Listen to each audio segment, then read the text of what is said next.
భారత క్రికెట్లో స్టార్ కల్చర్కు దాదాపు తెరపడినట్లే. గత కొన్నేళ్లుగా జట్టులో సీనియర్ స్టార్ ప్లేయర్స్ కెప్టెన్ ఏం చెబితే అదే నడిచేది. బోర్డులో సభ్యులైనా కొత్తగా వచ్చిన కోచ్ అయినా కూడా సీనియర్ ప్లేయర్స్ మాటలకు తలొగ్గాల్సిందే. కొందరికి ఇది నచ్చకే ఇలా వచ్చి అలా వెళ్ళిన కోచ్లు కూడా ఉన్నారు. మరికొందరు మాజీలు సైతం ఈ స్టార్ కల్చర్ గురించి విమర్శలు చేసిన వాళ్ళు ఉన్నారు. కానీ ఇకపై ఆ పరిస్థితి మారిపోయి కేవలం ఒకే ఒక్క వ్యక్తి చేతిలో భారత క్రికెట్ జట్టు నడవబోతోంది. ఆ పర్సన్ ఎవరో కాదు, team India head coach Gautam Gambhir.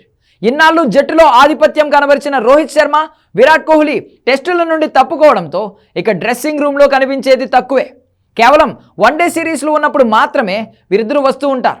ఈ నేపథ్యంలో ఇక పూర్తిగా గంభీర్ మాటే ఫైనల్. జూనియర్ ఆటగాళ్లతో నిండిన టీమిండియాను గంభీర్ శాసించే సూచనలు గట్టిగా కనిపిస్తున్నాయి. అతడికి బోర్డు ఫుల్ పవర్స్ ఇచ్చిందని తెలుస్తోంది. టెస్టుల్లో శుభ్మన్ గిల్ను కొత్త కెప్టెన్గా నియమించడం దాదాపుగా ఖాయమైంది.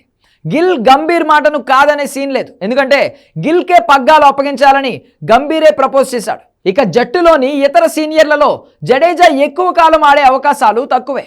గాయాలతో సావాసం చేసే బూమ్రా నిలకడగా ఆడడం కూడా కష్టమే. రాహుల్ ఎప్పుడు ఎలా ఆడతాడో చెప్పలేం. ఈ నేపథ్యంలో కుర్ర ఆటగాళ్లతో కూడిన భారత జట్టుపై గంభీర్కు పూర్తిగా పట్టు చిక్కడం ఖాయమని చెప్పొచ్చు. యువ ఆటగాళ్లు ఎవరూ కూడా గంభీర్ మాటను దాటే ప్రసక్తే లేదు. అటు బీసీసీఐ కూడా మొదటి నుండి గంభీర్కు ఫుల్ సపోర్ట్గా ఉంది. ద్రవిడ్ నుండి బాధ్యతలు తీసుకునే ముందు చాలా వరకు పట్టుబట్టి తన డిమాండ్లను నెరవేర్చుకున్నాడు గంభీర్. దీంతో ఇకపై టీమిండియాలో గౌతీ ఏదంటే అదే ఫైనల్ అని, అతడి మాటే టీంకు శాసనంగా మారే సూచనలు కనిపిస్తున్నాయని కొందరు చెబుతున్నారు. కెప్టెన్, వైస్ కెప్టెన్తో పాటు కోచింగ్ స్టాఫ్ కూడా గంభీర్ కనుసన్నల్లోనే నడుస్తారని అంటున్నారు. గంభీర్కు చీఫ్ సెలెక్టర్ అజిత్ అగార్కర్ సహా బీసీసీఐ నుండి ఫుల్ సపోర్ట్ ఉన్నందున మేనేజ్మెంట్లోని మిగిలిన వాళ్ళంతా కీలు బొమ్మలేనని నెటిజన్లు కమెంట్స్ చేస్తున్నారు.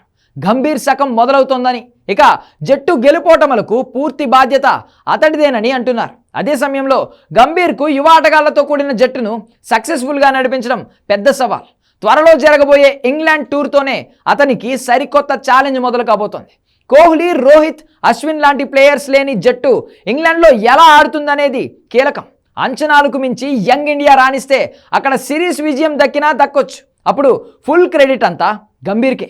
ఒకవేళ ఓడినా కూడా అతడే బాధ్యత వహించాల్సి ఉంటుంది. మొత్తం మీద టీమిండియాను తన చెప్పు చేతల్లో ఉంచుకోవడం కంటే కూడా గెలుపు బాటలో నడిపించడం కోచ్గా గంభీర్కు పెద్ద టాస్క్ కానుంది.